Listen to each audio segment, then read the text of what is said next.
Hey guys, welcome back to MMA Library. Today in MMA and UFC news. In a recent interview for UFC 280, Dana White responds to criticism that Conor McGregor was given special treatment. Here's the clip. Conor McGregor hasn't had the best stretch lately, but I think people forget how good he was during that featherweight run. But you know what the difference is? The difference is all the people on the outside didn't see the things that I saw. Everybody's like, oh, yeah, because he loves Conor. Why do I love Conor?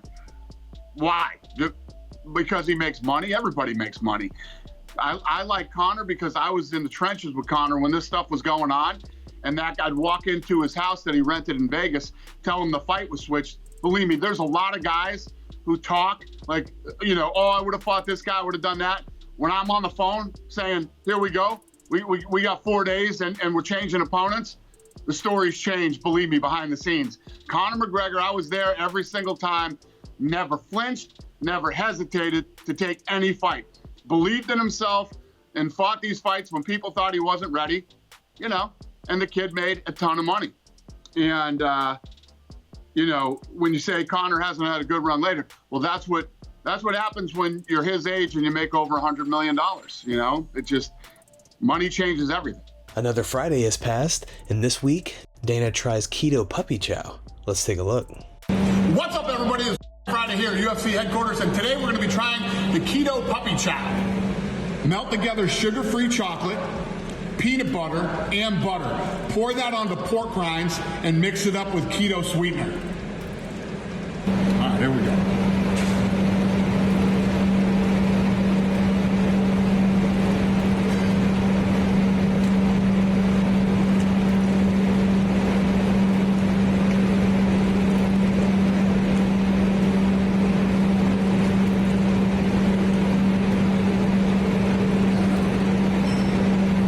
Tastes like stale ass. I don't know what it tastes like. I don't like it. I don't know if it's the pork rinds or chocolate. Yeah, that was bad. Dana White was asked in a recent interview with the Mac Life about the co-main event for UFC London involving the rematch with Leon Edwards and Kamaru Usman. This comes after rumors circulated that Khamzat versus Colby Covington would be happening the same night. While Dana passively agreed that the fight should happen, here's an interview with BT Sport recently where Dana is discussing Usman Edwards 3 and confirms that Khamzat will be fighting at 170 next on the England card. Will Khamzat's next fight be at middleweight, given what happened last time out with the weight cut? And if so, have you got a plan of who that might be against? Khamzat wants to fight at 170. Okay. I'm going to give him one more opportunity to fight at 170. He needs to deliver and make the weight, and I would love to do that fight in England too. Ooh, that's tasty. I'm telling you, I'm going to bring a badass card to England. The English fans have been incredible. They're so fun. They bring such great energy to the place. And then finally, when Leon Edwards won that fight, I literally walked right in the back and said, we're going to England, boys. I said, move this whole schedule. We're going to England. Yeah, so England deserves this, and Leon Edwards deserves this, and I'm excited. I can't wait. He always does. He talks too much in the media, and then when he sees the face-to-face and they go to the cups, he's not that guy there. And to be, if I'm honest, you usually have to kick him out. In a recent interview on the Full Send podcast, Islam Makhachev took a jab at Conor McGregor after being asked if he has plans of coming back to fight in the UFC. Here's the clip. Talking about McGregor, do you think that he'll ever come back and fight in the UFC? He come back and just Twitter, that's it. He he's on the Twitter figures? Always in the Twitter because people almost forget him, Oh. And he tried to put something, and he put today something. People gonna talk about him, but I don't believe he's gonna come back. Obviously, man, if Conor does come back, please smash him. Just do me a favor.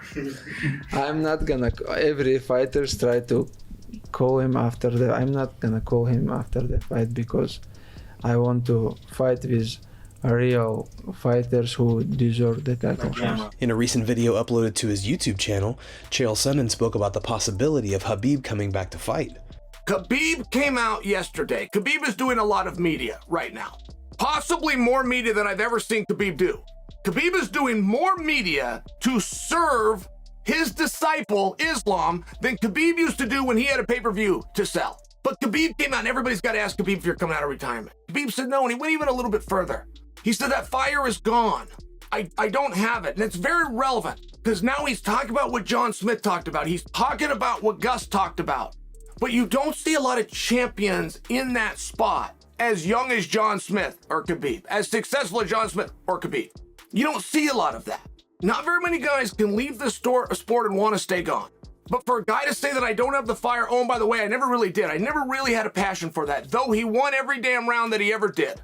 I've only heard two guys openly talk about it, George St. Pierre and Khabib, the two best to have ever done it. In a recent episode of the Anakin Florian podcast, Ray Longo says that if he was Cody Garbrandt, he would have sued TJ Dillashaw. Here's the clip. You know who's not high on life or juiced on life? TJ Dillashaw. He's actually juiced for real. He can't. Come on now. Oh, that's good. That's good. Dude, I was looking at like the interviews last night on the UFC show. This guy's just the audacity. I mean, I used to love this guy. You know, I met him when I told you, when Al won the show. He's just a nice kid student in the game. Who led this guy down this path? Just the audacity, and there's no remorse when he talks like he's going for the third championship, man. If I'm Cody Garbrandt, man, I'm suing this guy right now. This is really, I was taken back last night, man. I really was. I mean, you got to take this serious. I'm all for a clean sport, but when you start talking like of all your accomplishments and you know you're a cheater, but what is that? Just show some humility, man. Please, have some character. I mean, we all make mistakes. I'm all about a second chance, but then you can't act like nothing happened, though. Bryce Mitchell posts a follow-up to his response to Joe Rogan on Instagram and addresses fans' backlash of comments and then tells them to do their own research. He hasn't backed down from his challenge of Rogan for a debate. Hey, Joe Rogan, since you're too sissy to debate me, I'm just going to prove you wrong on Instagram with simple geometry. If you don't know simple geometry, have Jamie Google it for you. He'll also wipe your ass for you too, I'm sure. Okay, look, let's say that this object emanates parallel light beams in 360 degrees. That means in all directions equally. Let's say that this table right here, flat surface, continues in both directions infinitely. How much of the light emanating parallel from this object can hit this flat surface? In theory, 180 degrees sure can't, because that would be flat parallel with the table. 179.9999999 to the infinite whatever power degrees of the light from this object could hit this flat surface, though. We can agree on that. This is where we disagree. That the sun is like this and that the earth is like this. Okay? Because I can sit here and post a picture, which I did. Swipe over, you'll see a picture of 150 plus degrees of the light from the sun hitting the surface of the earth. That's impossible unless if the sun is smaller than the earth. Let me break it down for you, buddy. Out of this 360 degrees of parallel light emanating, how much of those degrees can hit this ball? Well, it depends on the circumference of this ball. If it's like NASA says, and this is the sun and this is the earth, I don't know, the circumference of this about there, maybe 30 degrees. How come 150 degrees of light is in the picture I posted is hitting the surface of the earth? Well, buddy, that's because the sun is smaller than the earth, much smaller, and it rotates around us, not the other way around. Okay? Now, what's funny about this demonstration is that this 30 degrees right here is actually way off, because you got to remember the sun is actually 104 something times our circumference according to NASA, and it's 93 million miles away. The farther away, the less light from this object can hit this object. Like I said, look at my pictures and you'll understand. Well, maybe you won't, maybe you're not smart enough, but if NASA was right, you would look left and you would look right, and all you would see would be straight beams coming down. They would hardly vary in angle. They would vary so little that you wouldn't be able to differentiate with your naked eye. However, when you walk outside and you look and you see light beams fanned out, that's because instead of the sun being like this and the earth being like this, it's more like the earth is this and this is the sun. Okay? And now do you see if the light emanating from this object can hit this object at a much higher rate? Way more of this light could hit this light than this light could hit this light. Do you see what I'm saying? Okay. Well, it's hard to beat you in 3 minutes, but I think I did pretty good. If you want to get smoked, just have me on your podcast, buddy. I'll smoke you like a brisket. Guys, thanks so much for checking out the video. If you like the content we do here on this channel, don't forget to like and subscribe to MMA Library for all the latest MMA and UFC news. We'll see you in the next video.